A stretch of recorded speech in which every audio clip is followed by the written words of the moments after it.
First quarter, now we in the fourth quarter, man. T4Q. Welcome to the show. Did you like my EA voice? I do like the EA voice. Okay. I think you're very, very close to like perfection. So then we need to edit that with AI and then make that part of our opening. Yeah, intro. similar to like New Fund Alert. Yep. We got to get the EA. I The mean, EA producer sound. Pablo and I feel like we've been actually racking up some cool sound bites and soundtracks. So. I mean, Cultural Zeitgeist has been a hit with some of our close friends. So. I mean, all of them, honestly, the Kawhi laugh and stuff. But let me introduce ourselves properly. My name is Sid, co-founder and co-anchor of the fourth quarter, and sitting next to me, you ready for this introduction? Oh, it's gonna be a full blown intro. Yeah. All right. For you. Okay. So this is all experimentation to see when we go live. No judgment from here. I'm super excited to see what this Sitting is. next to me, hailing all the way from Atlanta, Georgia, by way of Philadelphia, Pennsylvania, by way of San Francisco, California, and currently residing in the city of dreams, Suraj Paramanu, ladies and gentlemen. Yes, sir. I love that intro. That was good. I would have given you the ability to do that for me, but I feel like you wouldn't have done it the same justice. I don't know. I have to get in the lab if I'm gonna like really practice that voice, but I feel like I could easily do that. Honestly, they should throw me in the UFC ring and I'll do all of the announcements. Like Bruce Buffer. That's kind of fun. Now you're close to Bruce. Yeah? You're pretty close. Well, pretty big week for us because we actually announced this show to our newsletter audience and to the world on LinkedIn. And on LinkedIn. Yeah, I posted on LinkedIn. So for the last 3 months, we were kind of just doing this and putting this out, and the people that watched it were either, following it because they loved it for the game, or we were sending it to them for feedback. And now the world knows we're actually building. Yeah, it was kind of hilarious because we would get DMs saying like, hey, like you should make a show out of like the clips that you guys are making. Like, oh yeah, like we actually do have a show. Yeah. Someone approached us on the street. You've been approached a couple times, but it's never happened. I don't even know if we brought this up in our last show, but like we were walking across the street and someone was walking across the intersection. And there were some gentleman, young guy, looked like a banker probably, a young, analyst or something. And he was like, guys, I love the show. And I was like, that's wild. That something up here in our minds has now manifested into reality. And it's like now people are seeing it. So I know. crazy. And this is still very early. So like, I mean, I don't want to get recognized in the street all the time. Hopefully that's not the case, but maybe if that is, that's definitely not the goal, but it's not the goal. I think I really appreciate it because he genuinely liked the content. And so if you learn something from this, like that's something that we take away and we're like, wow, that's awesome that we did that. Yeah. And before we jump in, just wanted to give a shout out to PPL Pro Paddle League. We were at their New York tour/tournament yesterday. It's this weekend.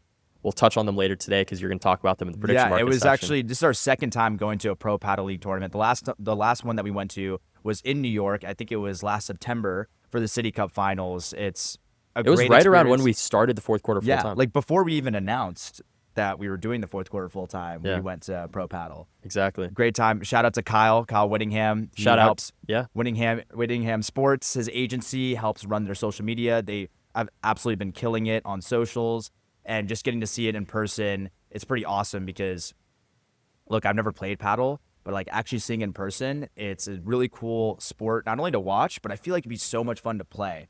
Yeah. But there's not that many courts in New York. So if you're a paddle developer, like we need some more courts in Manhattan. Yeah. And shout out to the CEO, Mike Dorfman. He invited us. He was awesome. We got to talk and chop it up with him. And the chief commercial officer, Diane Gotua, I believe is her name, or how to pronounce her last name. But both of them have been incredibly hospitable and we're very excited to figure out some other opportunities to work with them down the line. So shout out to them. More on them later in the show. But without further ado, we're changing things up. Life isn't fun if we're not changing things up. So not a typical headline story. Okay. Trust me on this, okay? No, we're going through a lot of iterations. I trust you on this one. Okay, so shout out to our friend Sam Foley from No Huddle.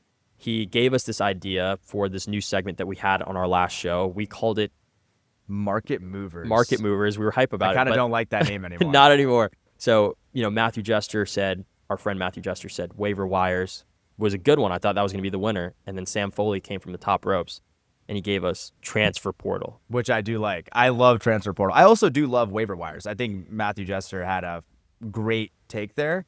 But we got to go with transfer portal here. All right. Well, I love it. All right, give us a rundown. What's in the transfer portal? So first up, basically in the transfer portal, we're covering the moves of the people within the business of sports entertainment, where they're moving, new hires, new companies that they're running.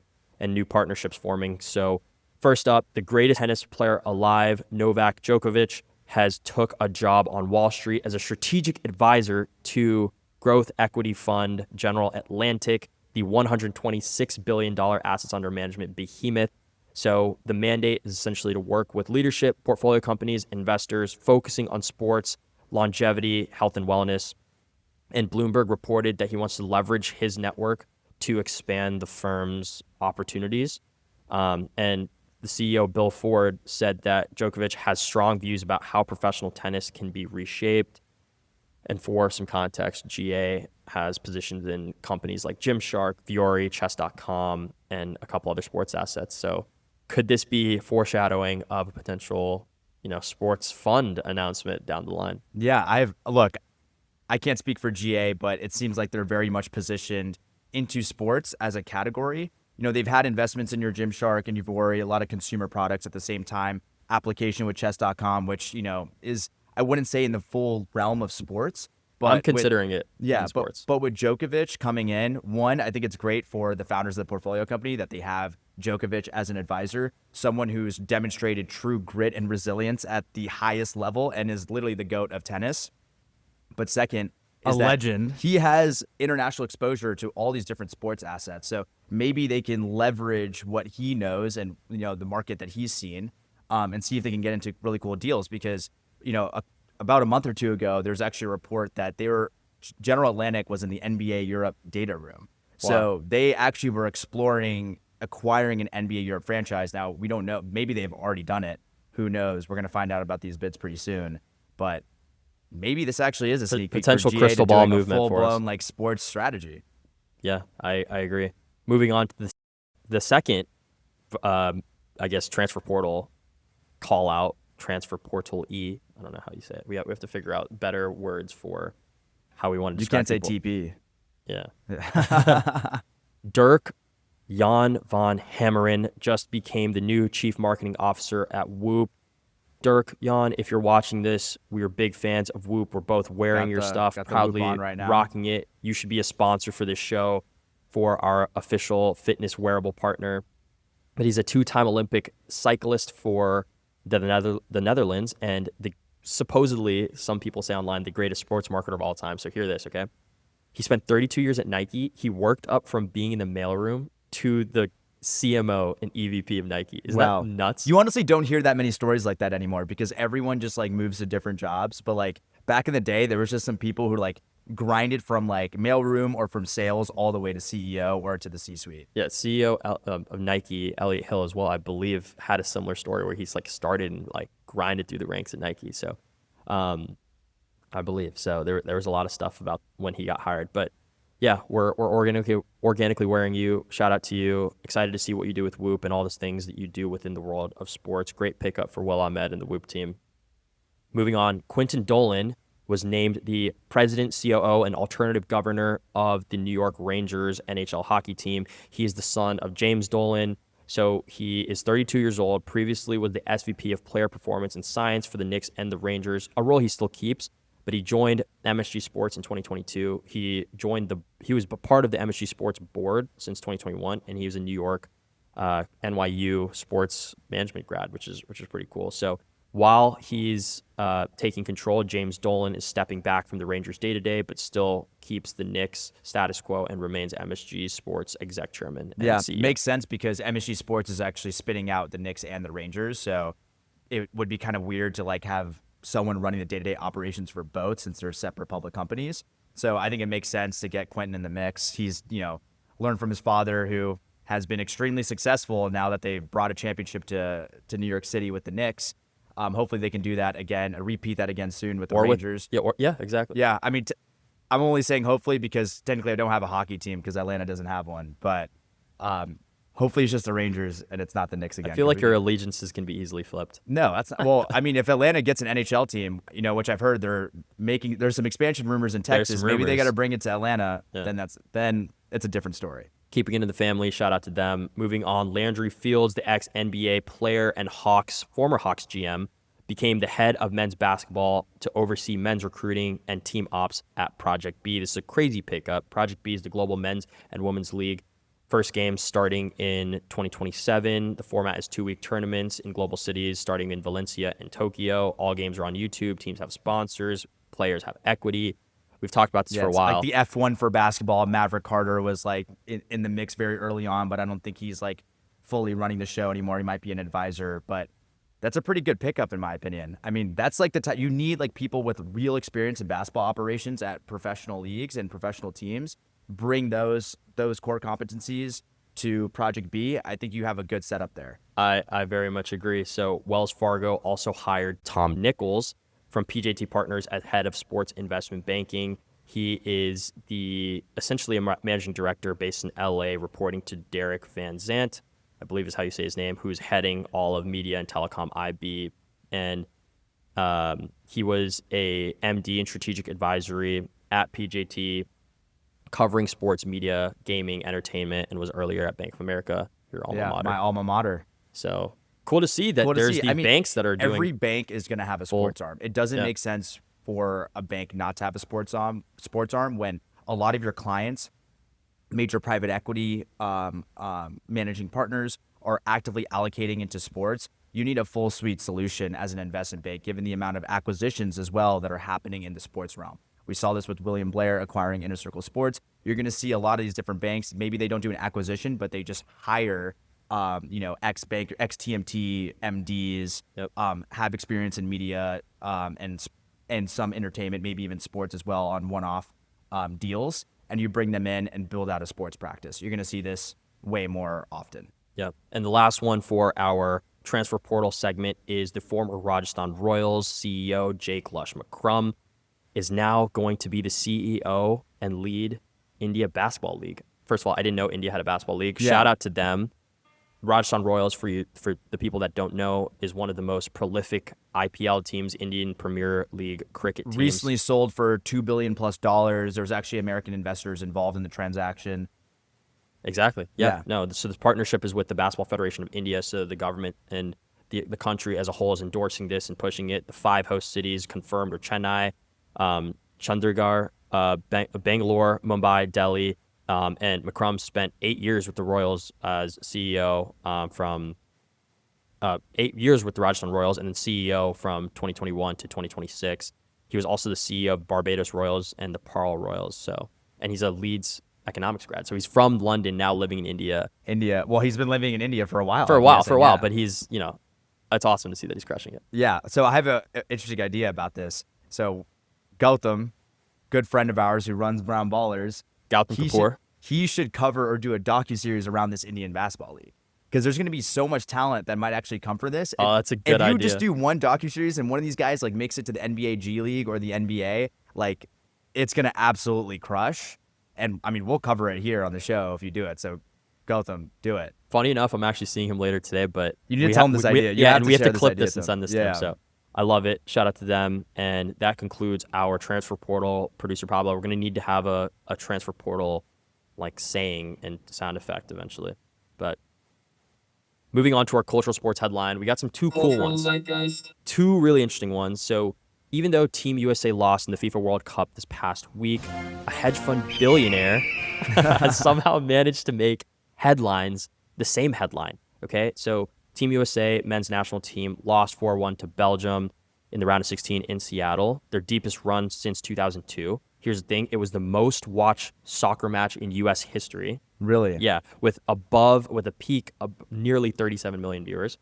But here's the thing, so Ken Griffin is the founder of Citadel, one of the gargantuan hedge funds, probably one of the most prolific ones in modern times.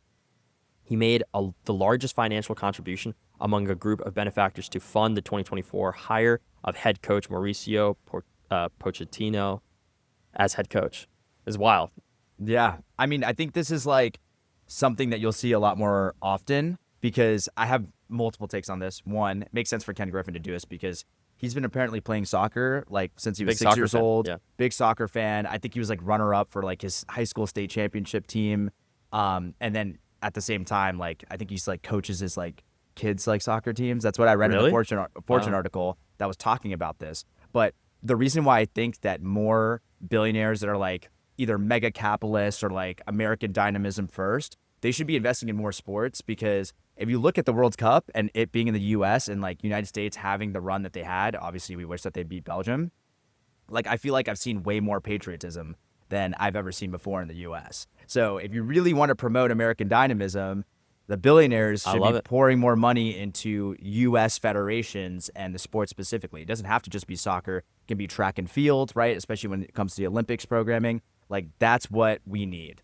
It had an interesting, so it's very interesting. So how it started was there was an offhand text from Scott Goodwin, who is the co-founder of Diameter Capital, to a group of friends. I'm assuming Ken was a part of this, but he basically said the U.S. Soccer CEO, JT Batson, said the top 5, he was talking with him, and he said the top 5 candidates were basically unaffordable for a head coach perspective. So Griffin chipped in. The dollar amount's undisclosed, but it's believed to be in the millions. And Pochettino is the highest paid coach in U.S. history with a $6 million base salary. And then tax filings show that, $5 million, it was greater than $5 million in his first 7 months, including a $2.5 million signing bonus. So, bro, he is definitely he did bag. really well, though. He did do really well. We actually performed pretty well in the group stage. Like, it's unfortunate what happened in Belgium. If you watch the game, like, I think there was a little bit of nerves. Yeah. But it wasn't although it was 4-1, it was a lot closer than people would just look at the box score and be like, oh, like, we lost 4-1, we got obliterated. That wasn't the case. Yeah, and then for those of you wondering why donations are a thing, so the U.S. Soccer gets no government funding. So of $264 million in revenue that came in last year, $50 million came from donations. So it is a part of their strategy. That's why this happened. Moving on to our second, this is the first time we're having a second cultural spotlight in our cultural zeitgeist. Monster Energy is now the entitlement partner of the Big 12 football and basketball, of Big 12 football and men's and women's basketball regular seasons. Shout out to our friend Rami Glazer, who is a seasoned sports marketing exec who gave us the idea to cover this on the show. So she's our inspiration for this one. But the regular season rebrand to Monster Energy Big 12 football and basketball. It's like not just Big 12 football. Right, it's Monster Energy Big 12. Yeah. Okay. Crazy. So it's co-branded logo on jersey patches, football fields, and basketball courts. It's the first conference level jersey patch sponsorship of this kind. And the money's supposedly $20 million annually total, about $1 million to $1.25 million per school across 16 schools. Wow. I mean, there was a ton of discourse around this. I feel like a lot of people are like not cool with this happening, right? It's like, oh, it's like a mega deal. At the same time, it's still another form of commercialization that these conferences are now pulling, or even these sports teams as well, or for these like college athletic departments. But in my opinion, I think this is a big move that actually makes a lot of sense. Few things about Big 12. They actually make probably the most, I would say, like, out there moves that hindsight, it actually makes a lot of sense. Previously, they did the financing they did the Weatherford Capital financing, where they're actually raising debt for their conference and at the same time for their teams, because a lot of them are actually struggling when it comes to retaining cash. Yep. And I mean, a lot of these schools are bleeding money through their athletic departments. And so now the conference is saying, hey, look, we're just going to help monetize for you guys. And so I think it was a $20 million deal, and it's $1 million that goes to every single athletic department. Yep. And at the same time, the athletic departments didn't really have to do anything. They just had to vote and say yes, right? So you're having the conference that's doing a lot of the heavy work and the heavy lifting for you, and that's money coming to the door that you can use for, recruiting and actually getting your team to perform at a high standard. So we'll talk about this later because I was doing research. Monster is actually a huge company. Yeah, they're what, $94 billion in market cap? $94 billion in market cap. We'll touch on that because later in our M&A section, we have an investment section. We have a company, a energy drink company that's planning to go public, and I compare it to Monster. It's wild. It was one of the hottest stocks in the 2000s. I didn't realize this, but yeah, it makes sense. I get the backlash too of like the over commercialization, but it'll be interesting. Like Kansas, for example, the day after that Big 12 signed Monster, they signed XRP, which is literally a crypto coin. The Ripple crypto. Ripple crypto coin. Yeah. So like, in my opinion, I think you just want to get the highest dollar signs as possible. Like, I don't think there's a real care in regards to like, oh, this is an energy drink. Like, should we be marketing this like through universities or through college athletic departments? I mean, we're now marketing cryptocurrencies, right? Like, these are some things that like a lot of people would consider controversial, but are very prominent throughout professional sports, right? Stake was a major sponsor for, I forget which F1 racing car, but They had their own. They had their own. Yeah, they had their own. So I think this is like something that you'll see more often in universities. It's just inevitable. Yep. Moving on to our team and league news. I'm going to rapid fire this one. You chime in where you need to because pretty interesting docket. So one of Canada's big three telecom giants, Rogers Communications, just took 100% stake in MLSE. It's a $12 billion Canadian sports empire that owns teams like the NHL's Toronto Maple Leafs, the NBA's Toronto Raptors, MLS's Toronto FC, the CFL's Toronto Argonauts. Never heard the word Argonauts before for some reason. But they owned 75% previously. They bought the 25% stake from Larry Tannenbaum's Kilmer Sports, and that 25% was worth around $3 billion. And for more context, Rogers Communications already owns the Toronto Blue Jays, the MLB team, Rogers Center, and Sportsnet. They're financing it via committed liquidity, and Rogers plans to sell a minority stake in the combined media and sports asset empire within a year, which is valued to be somewhere between $17 to $18 billion. But yeah, pretty interesting. And then you detected a pretty interesting development that happened. I don't know if it's completely related, but that happened with Rogers right after they announced this, right? Yeah, they had a mass layoff, right? They had a mass layoff. Yeah, I mean, I think it's also for them. I think that sports is probably like their fastest growing asset.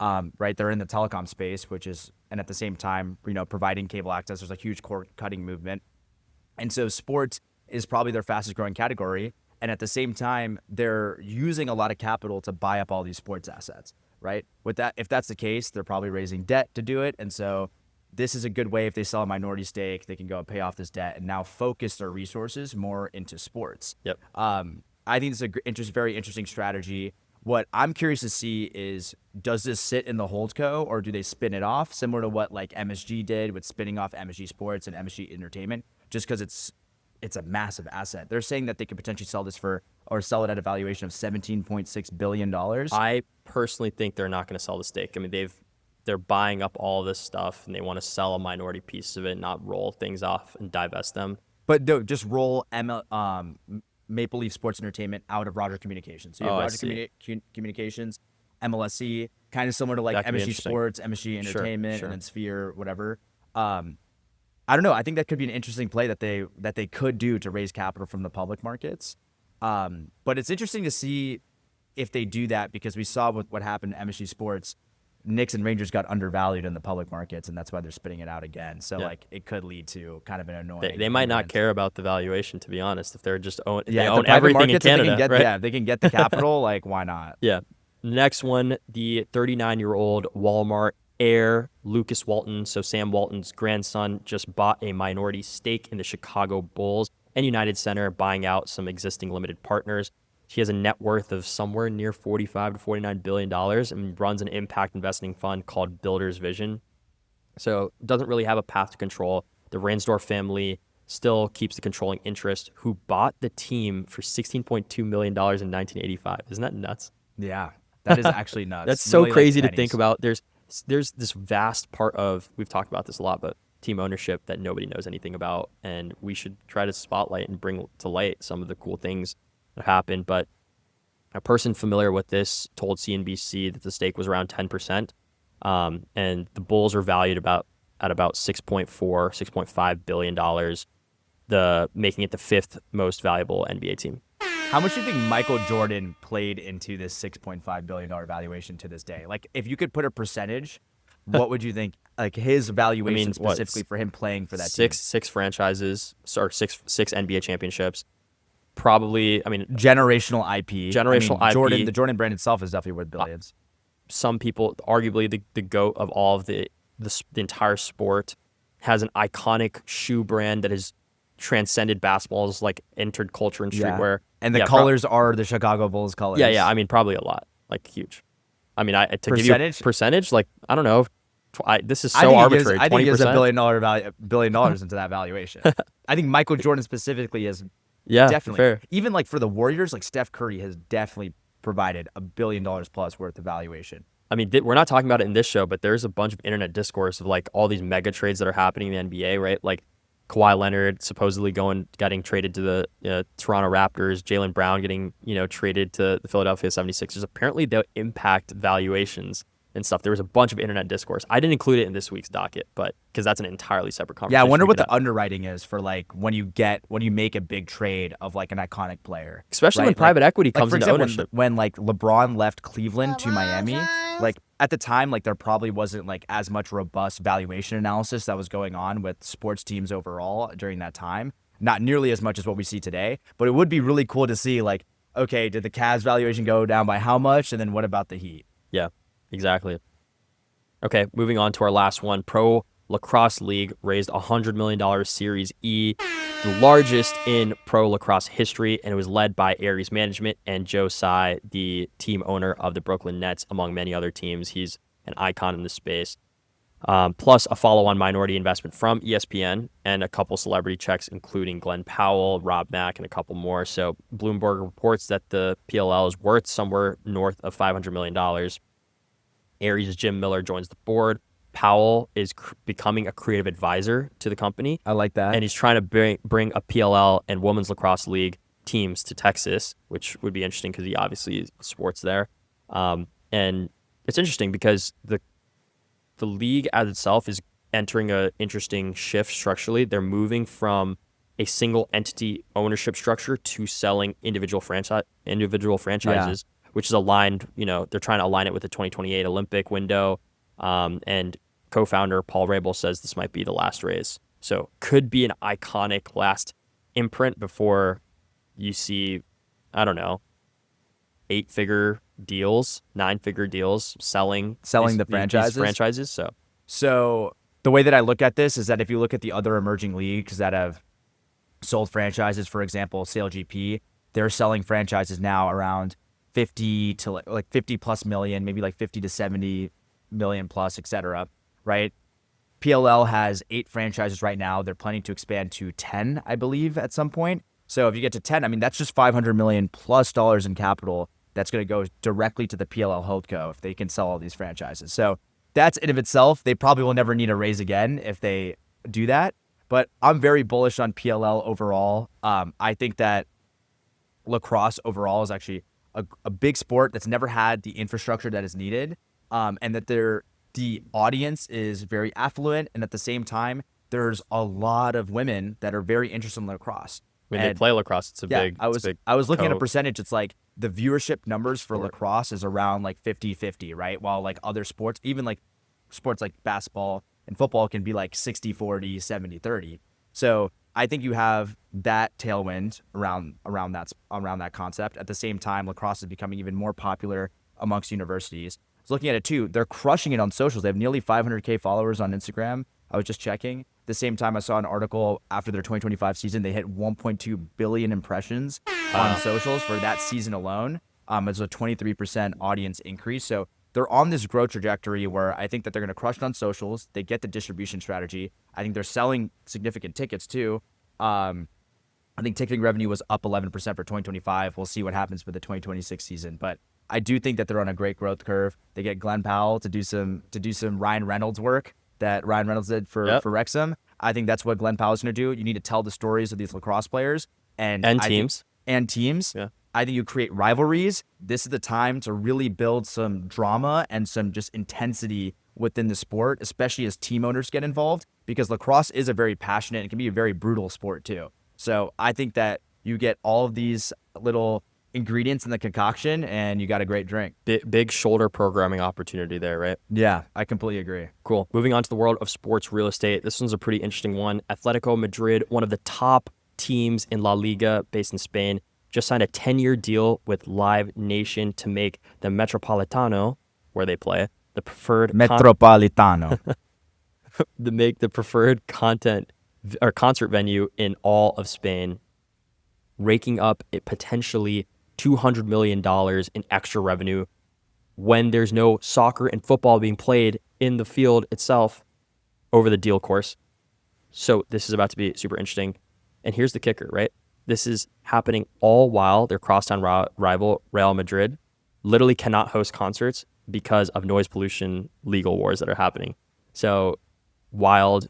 How the structure is supposed to be set up is they're estimating 15 to 20 concerts per year at the Metropolitano, held in the summer when the stadium isn't being being used for football, and there's reportedly earnings of $1.1 million in net revenue per concert, $20 million roughly estimated over each year of this. Obviously, over 10 years, could be a $200 million deal. And we're seeing this transition in sports real estate where traditional stadiums are being used for multi-purpose year-round revenue when the team is not being played and viewed and watched within that stadium. They're using it for concerts, festivals, other activations and exhibits, right? So we talked about this, but the just literally last week, the Atlanta Braves threw a country music concert at the Battery when they were playing an away game here in New York versus the Mets. Like, wild that's happening. I think this is a big reason. This is another big push in the soccer world. I think we'll start seeing this all over the place. Yeah. PBR, professional bull riders, were doing this with college stadiums. We covered that in our very first show. I think there's a bunch of things that we'll start seeing where this will probably be the norm. And just for more context, before I hand it off to you, Apollo Sports Capital, the sports investing arm of global private equity giant Apollo, obviously, took a 55% stake in Atlético Madrid. So this is where private equity is, starting to infuse where value creation is. Like, okay, hey, there's unused, basically, capacity. Let's fill it and let's start jacking up some revenue. Yeah. So I think there's a clear distinction between, like, the Battery does really well, and PBR is making grand tours across college stadiums. I think the sports real estate market is fundamentally different, though, in the U.S. versus Europe because of how people view sports and also stadium locations. So if you look at what's going on with the Bernabeu Stadium, you were alluding to this, that they essentially can't have any concerts because of noise pollution because they're literally directly in the heart of Madrid. Yeah. And so because of that, there's like a ton of apartment buildings around them. It's like, high population density. So anytime like there's a massive concert, it causes way too much noise pollution and residents are not okay with it. Atletico Madrid is still in Madrid, but it's in like the outer suburbs. It's in a smaller like district or county, whatever the right word is for, European cities, but less noise pollution. I will say though, is that there has been concerns actually raised by the Las Rosas Residents Collective, the spokesperson for it. So Bad Bunny actually had a residency in the Metropolitano.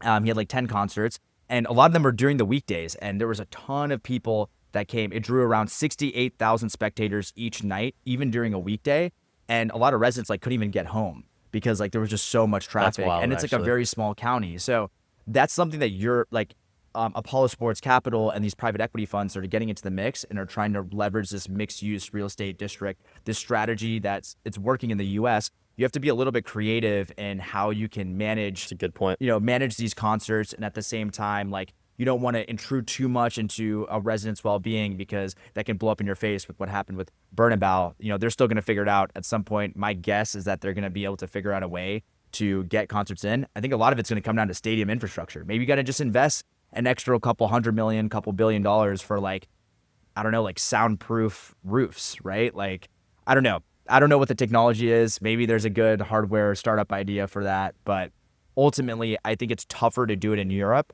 versus the US. I agree. Good shout. I actually didn't even realize the logistic nightmare infrastructure. Infrastructure could be. And there's just so much red tape in Europe as well. It's not the same as here. Right. I think people. There's a lot of people think there's a lot of red tape here. I bet there's so much red tape in Europe compared to the US. No, I agree. But very cool to see nonetheless, and I'm excited to see what comes from it from a business POV. In the world of M&A and major investments in sports, we have two pretty cool ones. Nutrabolt, the Austin-based energy drink and supplements company behind iconic beverage companies like C4 Energy and Bloom, is reportedly looking to explore an IPO. No one has commented from the company itself or the respective banks, but they said to have picked banks already for an IPO process that could help them raise up to $1 billion. So just for more context, Keurig Dr. Pepper took a 30% stake at a $863 million cash investment in 2022, I believe, at a nearly $3 billion valuation. And then last September, Nutrabolt said it was on track to hit $1 billion in annual consolidated revenue. They have a wild sports portfolio. Okay, ready for this? They're the official partners for the WWE, Knicks, Celtics, Miami Heat, Los Angeles Lakers, NBA Europe, Canada basketball. NBA Europe? I didn't even know that they already are signing partnerships. They're getting mad innovative. Okay. And then they have athletes like Saquon Barkley, CJ Stroud, Bijan Robinson. Yo, shout out Bijan. Shout out Atlanta Falcons and Josh Hart. So here's an interesting thing when I was looking into this, right? So the energy drink market is actually massive. It's going to be $125 billion at least, people are saying, by 2030. And this is where I'm talking about my Monster Energy spotlight, okay? Monster Energy, it's a $94 billion public company. They're famously one of the best performing stocks in the 2000s. And they're trading at like $96, I believe, when I checked last night.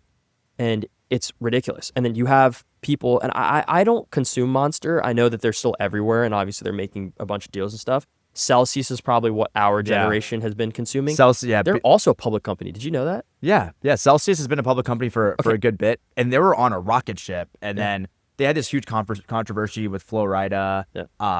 I don't want to get into the details, but it definitely did not help with their stock price. Also, they just had like too much inventory, I believe, and that became a serious issue for them, I believe, about a year and a half ago. In my opinion, multiple things. Energy drink market's huge because a lot of people want some stimulus or some kick. And sometimes coffee doesn't cut it for people, right? And so I think the rise of the gym culture and pre-workout is definitely the Celsius commercial is like a New York corporate lady. She's waking up at 4 a.m. and she drinks her Celsius and then goes on a 10-mile run. That's the advertisement, right? Like it's literally commercialized as kind of a health and wellness thing where it's like you take your energy drink, you're going to hit the gym harder, you're going to hit work harder, you're going to hit the runs harder. So that's kind of how it's advertised. Monster, the way that I perceive Monster is like the blue collar, like construction worker, like you're drinking a Monster because like you need that kick to get that work done. That's where I feel like it's like a pretty, I feel like that's what makes Monster more ubiquitous, but like people like us who have like seen the corporate lifestyle, no one's really drinking a Monster. Actually, I'm going to push back against that. So you've seen people for maybe not in the corporate setting, but this is pretty interesting. I saw a video that Marcus Milioni, founder of Minted New York. Oh, I saw that. It was a funny tweet. It was interesting. I didn't expect it. I thought he was a very health conscious guy, but he was drinking. It's his guilty pleasure, right? It was like a white Monster, and he was like, "It's so good." I was like, honestly, it is actually he made really it look. good. I've never tried it. It's like really tasty battery acid. Like it's actually really good. You can't say. No. I mean, look, just straight up. I mean, what if we want to get them as a sponsor one day, man? Dude, they know that battery acid's awesome. I mean, that's what energy drinks are. Like Red Bull kind of tastes like that. That's crazy. No, so here's the thing. So it's funny because we're talking about Nutrabolt with C4 and Bloom. So here's what I believe C4 is. Okay, C4 is, I think a ton of people drink C4s or before hitting the gym. I think they have a huge like pre-workout culture, etc. I think they actually have they're actually sneaky so good when it comes to a late night study sesh before a massive midterm or massive exam. Like literally you'd go, people are taking the Red Bulls, whatever. The Starburst C4s, people were absolutely consuming a ton of that. I've seen it everywhere, but I honestly have never tried C4 before. So interesting. But regardless, I think it's like crack. I think it's wild. I think it makes sense to have a energy drink partner. I don't know who, but so if anyone's watching this, and I'm sure we should make a more conscious effort to figure out how to integrate them within our show, but it makes a bunch of sense. They're already in sports a bunch. Why not the best audience in all of sports? Whichever energy drink that wants to sponsor us, I'll be drinking it right here. Instead of this, put up the Coke. Instead of this Coca-Cola. I like Coca-Cola though. But like 10 a.m. on a Friday, drinking this, because he needs a pick-me-up, right? We need to replace that with an energy drink. 11 a.m. 11 a.m. is sound. I feel like 10 a.m. drinking a Coca-Cola is a little bit ridiculous. You started it before when it was. I started at like 10:45. All right. 10:40. Hey, look, I never have much Coke. It tastes good. It tastes good. It does taste good. Also, and it's a little nice guilty pleasure pick me up while I do the show with my good friend Sid here. So, I think an energy drink could work. There was a whole deep dive that I was going into. I want to move on pretty quickly, but the public beverage sector is so interesting.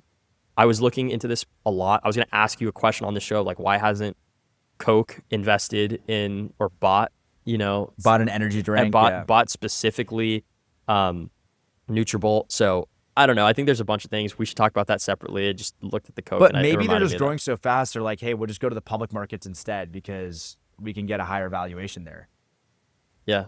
I don't know. Or like continue to like retaining ownership and at the same time get a high valuation. A lot of these companies do distribution deals and take equity stakes. So I believe there was I don't remember exactly what company, but Coke had a 39% equity stake in one of the leading energy drink companies. So these deals happen. They do distribution deals and production deals and stuff. So yeah, I mean, I talked about this earlier, but Keurig Dr. Pepper has a 30% stake in Nutrabolt, right? So like there's these things that happen. But anyway, I want to move on. I think it's super interesting. We should talk about it one day and do maybe a deep dive. Maybe do a deep dive on the public beverage. Interesting. Space, yeah. I got see like how sports partnerships are actually helping them when it comes to distribution. 100% That'd be agree. a great one. 100% agree. Okay, so Versant, the global media giant, just acquired Full Swing, the leading indoor golf simulator company, from Bruin Capital for about $530 million in cash. This is one of the biggest investments that Versant has, or acquisitions that Versant has made. So Bruin acquired Full Swing for a reported $160 million in July 2021, and that's roughly a 3.3x gross exit in 5 years. The private equity playbook right there. Shout out to the Bruin Capital team. So for the people that don't know, Versant is the owner of CNBC, MS Now, Golf Channel, and they began trading as a public company in January after spinning out from Comcast. And why Versant wants this essentially is they've already created a huge golf empire. So they own golf's entire attention funnel, Golf Channel, like I just said, Golf Now, which is the booking tee times platform. It's essentially the open table for tee times. Golf Pass, which is the learning subscription. Now they're getting into the IRL, live data, experience play. And this is interesting. I actually had an opportunity a few weeks ago to go to WSC Sports' office. Shout out to our friends WSC, where they had Versant's, or I guess the president of USA Sports, Matt Hong, speak there. It was very interesting. A small crowd. He actually has some Georgia ties and spent some time in his professional working career there. And I spoke to him after for a little bit. And he's a very busy man, obviously very powerful in the industry. And he took some time to talk to me. And it was awesome. So I'm excited to eventually have Matt on the show. I think that'd be really cool. And I think we can get him. Yeah. Use our Georgia charm, Georgia connection. But it's awesome. Anything you want to add here? Yeah. I mean, Full Swing is like, massive business. They actually, Tiger was an early investor. Tiger Woods in Full Swing. There's only one Tiger, but so I think this is an interesting move for a couple of reasons. I won't get super into it, but I just think they want to build the full vertical integrated stack in golf, right? They already run media at the same time. They can book tee times with the open table.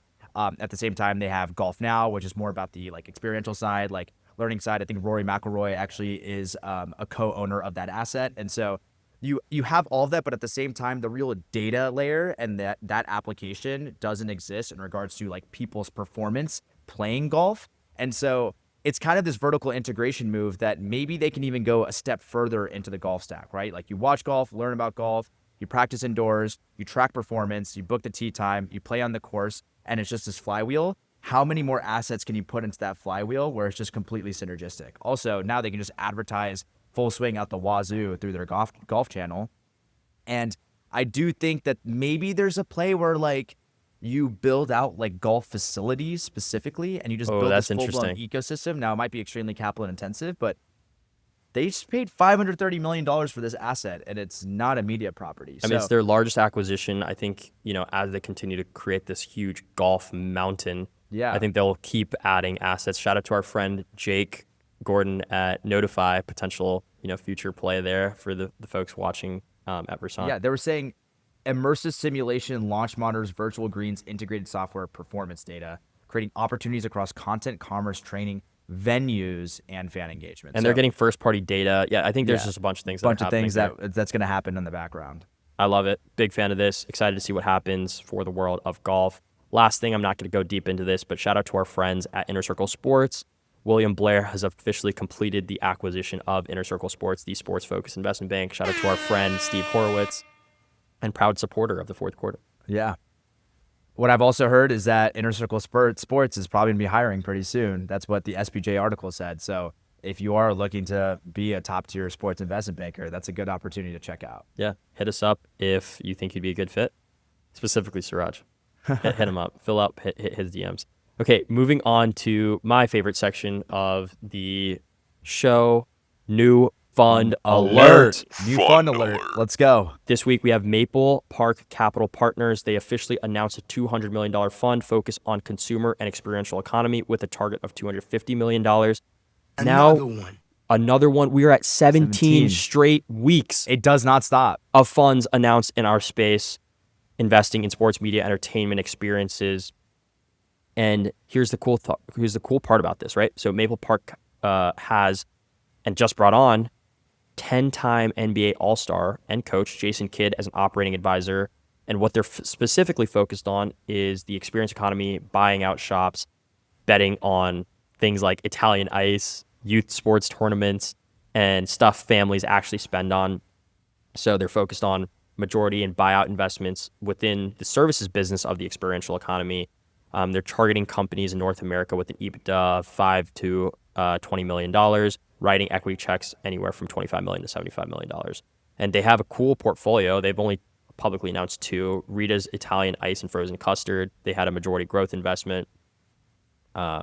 And Rita's actually finished last year with 584 stores and $210 million in system sales. And then the Prep Network is their second company. It's a youth sports event and media platform, and reportedly invested $30 million into that company. So yeah, so shout out to the founders of the fund, Andrew Lauk and Alex Blankfein. They're actually formerly partners at Redbird Capital, Boom. Which is one of the most prolific sports investors. Obviously, they have their own strategies outside of sports as well, including consumer services. And they were actually co-leading the consumer services team for Redbird Capital.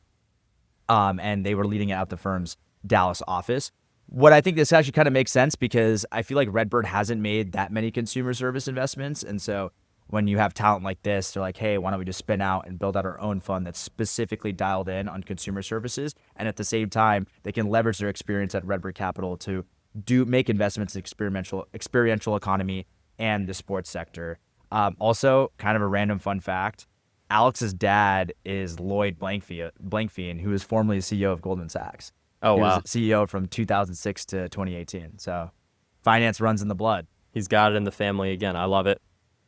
Congrats to the team. Looking forward to see all the other investments that you guys make and that we'll cover. Moving on to the world of emerging leagues. Two quick ones, two cool ones as well. Okay, we got two of them. So I want to ask you very quickly, do you think the sports league will be a hit or a flop? And I'm going to explain it to you. Okay. Imagine if glow-in-the-dark sports and the Savannah Bananas had a baby on ice. Cosmic Sports just announced Cosmic Hockey at a Buffalo launch party, extending from their blacklight Cosmic Baseball concept that was a hit, and now it's taking over the world of winter sports. They're calling it glow in the dark with black lights, a UV reactive uniforms, equipment, puck types, all so that people can see the wild sport of hockey in glow in the dark, essentially. The venture plans to open ice rinks across the North American landscape for roughly 7,000 to 10,000 fans. They've already booked dates at Lake Placid and Toledo over the coming months. And they have 4 to 5 more cities planned for their inaugural season. And tryouts are happening, and they're essentially recruiting college and pro level women and men's players for this. I think it's going to be a viral sensation myself, but I want to ask your thoughts. Do you think this is going to be a hit or flop? I think it's going to be a hit for one reason only. It's going to be a lot easier to see the puck if it's glowing. That's true. I'm not going to lie. Like, hockey is awesome to watch. And I've heard it's like, I actually have never been to, this is a crazy revelation, I've never been to an NHL game. Me too. Me too. At some point, I need to go to a Rangers game. We need to keep some of these more embarrassing stats to ourselves and then be like, announce to be like, oh, we just went to our first hockey. Yeah, that's facts. But I think that's actually going to be huge, because now you can see where the puck is going, and it probably looks sick if it's like glowing in the dark, moving around at like lightning speed. So their previous concept, the Cosmic Baseball, brought in 750,000 fans annually last year. Wow. So I think these guys are seasoned operators. Yeah, I think they understand this. They definitely understand that hockey is a great viewing experience overall in person. And so if that's the case and glow in the dark work from baseball, you can definitely replicate it in hockey. All right, so it's a hit in your books? It's a hit. Beautiful. All right, moving on to our second emerging league. Another one. Another one indeed. London and Lisbon-based sports investment firm Apex Capital announced a strategic minority stake in the Northern Super League, NSL, which is Canada's first professional women's soccer league. Apex CEO Antonio Caccarino said the firm would invest an initial $14 million, valuing the club at nearly $60 million USD, with an option to scale that investment up to $20 million USD. The inaugural season had pretty incredible commercials, and it kind of makes sense why Apex would invest. They had 275,000 fans across 80 matches, over $30 million Canadian dollars in league-wide revenue before any media rights monetization. They have pretty incredible commercial partners and sponsors, including Toyota, Coca-Cola, BMO, DoorDash, and Canadian Tire. And they have broadcast partnerships with CBC and TSN, reaching more than 3 million Canadians, while ESPN Plus carried the league in the U.S. This is the second deployment out of Apex's sports growth fund after its first investment in the NFL flag football league. So the fund is reported to be at around $300 million size. Obviously, Apex's superpowers, they work with a bunch of athletes and athlete capital. So awesome to see this. Curious to hear your thoughts, if any.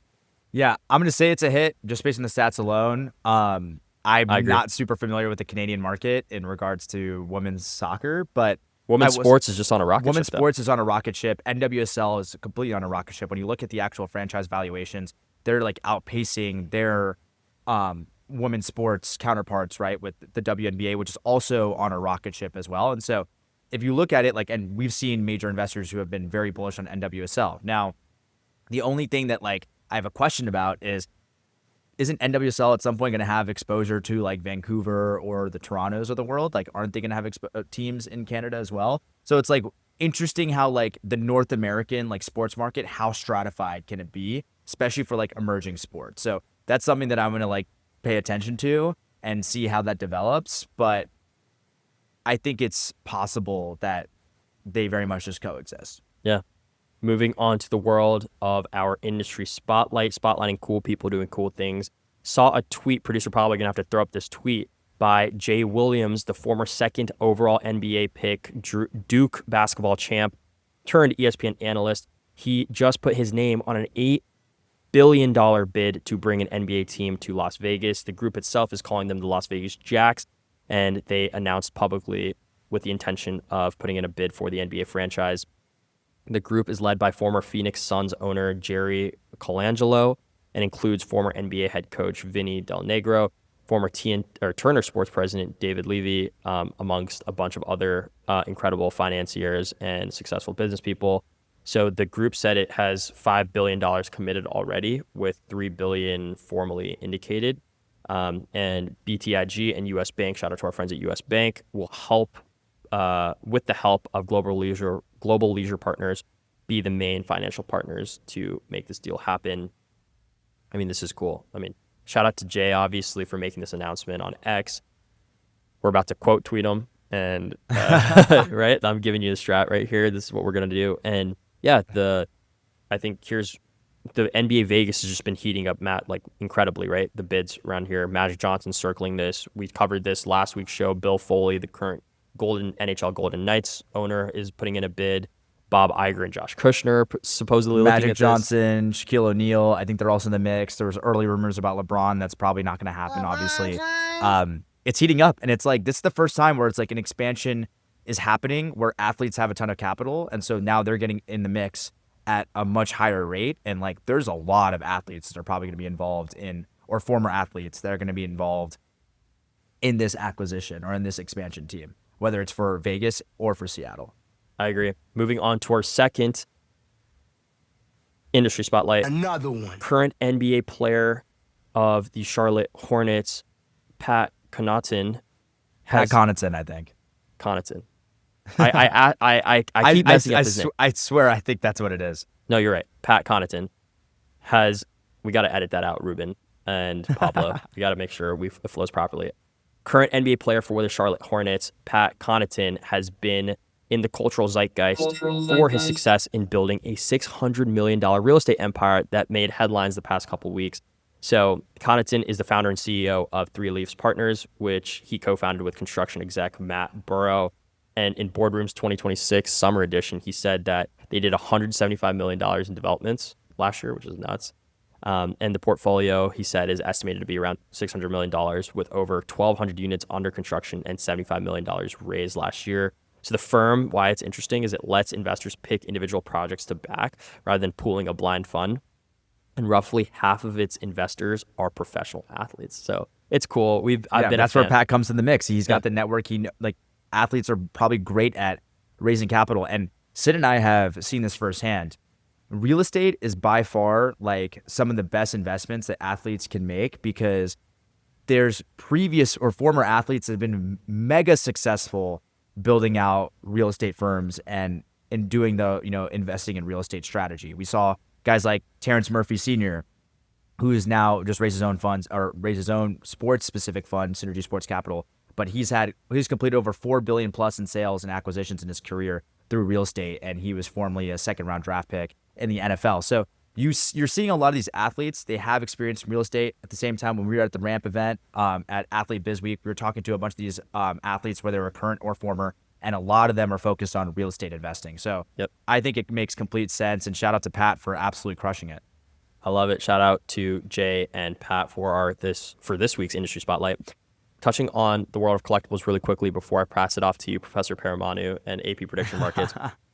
This one's super quick, but I thought it was super interesting. You don't trade greatness, you keep it for a lifetime. Michael Jordan just extended his exclusive partnership with Upper Deck, one of the OG and iconic trading card manufacturers, becoming the company's first legacy partner. It's a relationship that's been running for 35 years.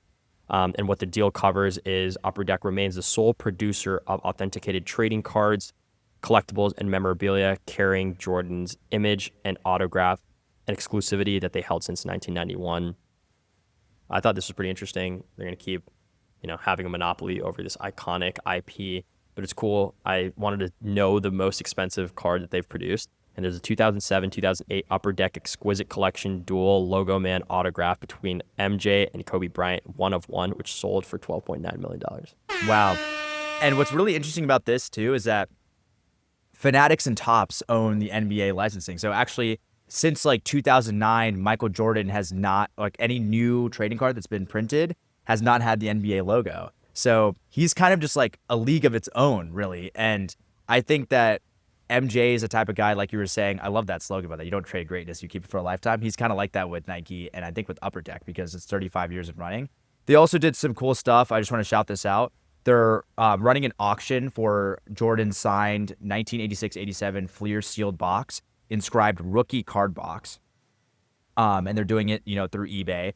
The auction, 10% of proceeds from these 12 Jordan items from that box is going to benefit Boys and Girls Club of America. That's cool. So they're doing a lot of charity work as well. And I think that, and what's really interesting is just from the pricing wise, if you go on Upper Deck, the memorabilia for the things that are just on sale on their website, $7,000 to $40,000. So wild. Just goes to show how powerful Jordan's IP is.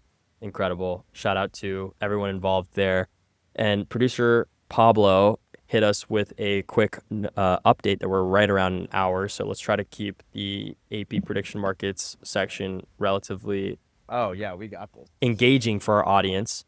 We're gonna have to throw on the PPL New York Pro Paddle League New York hats. I can't wear these goggles backwards because it's very timely to what's happening or what we're talking about in our prediction markets section.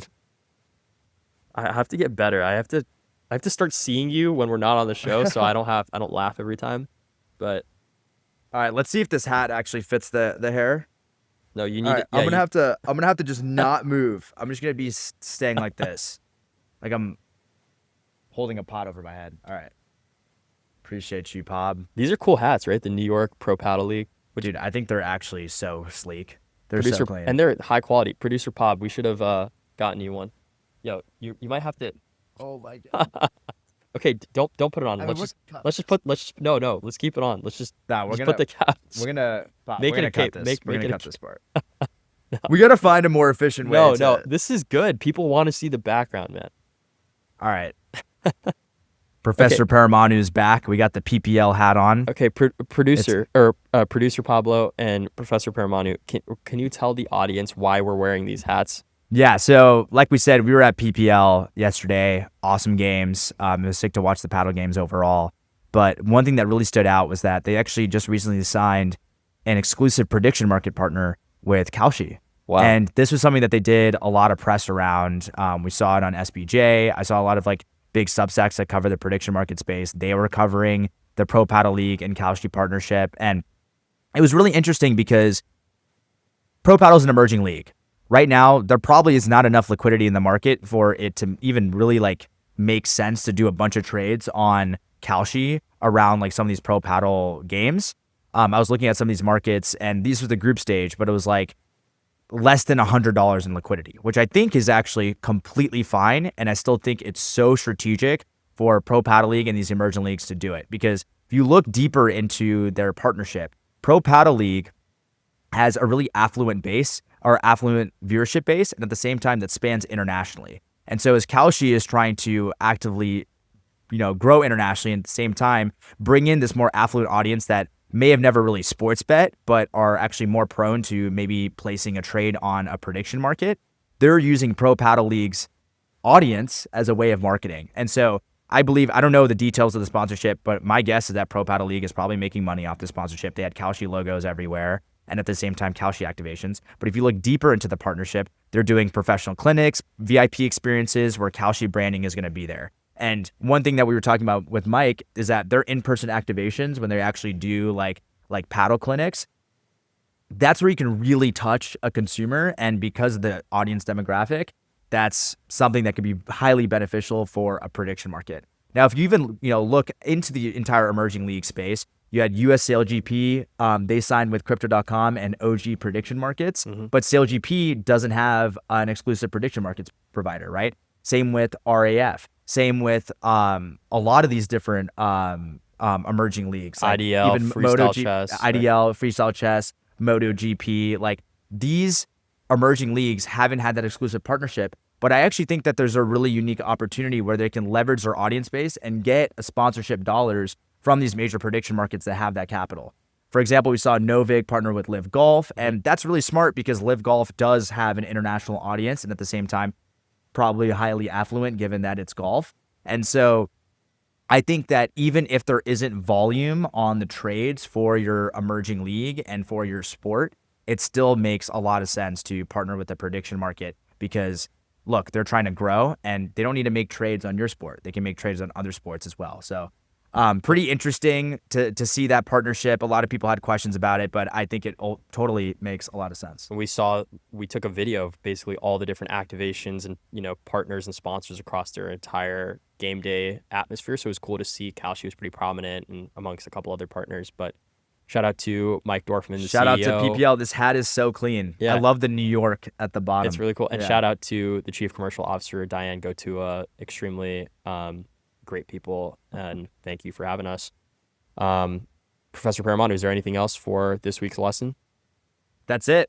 I wanted to really showcase emerging leagues should look into the prediction market partnership. Do you think the College Board is going to have AP prediction markets one day? We have to trademark that pretty quickly. Honestly, AP Econ should be teaching about prediction markets at some point. I'm sure. Right? I'm sure some innovative teacher out there is doing it. I will say that there is no AP Finance in the College Board. They got to do it. They should totally do that. Investing. I'm sure they should be. Why? I feel like AP those AI. are super valuable things to know in high school. But I agree. Thank you for tuning in. I hope you had a fun experience watching the show. If you made it this far, it means the bottom of our hearts. Hit the like, subscribe. Maybe we should be doing this at the beginning of the show. We're telling people to say like and subscribe. But this is now public in the world. Hopefully you're supporting our Instagram, our TikTok, our socials, our LinkedIns. We just hit 7,500, so shout out to you guys for all the support. Yes. We're going to keep it going, and let's get to 10K. Get to 10K, and we're farming clips from the show, so thanks to everybody watching, and we'll catch you next week.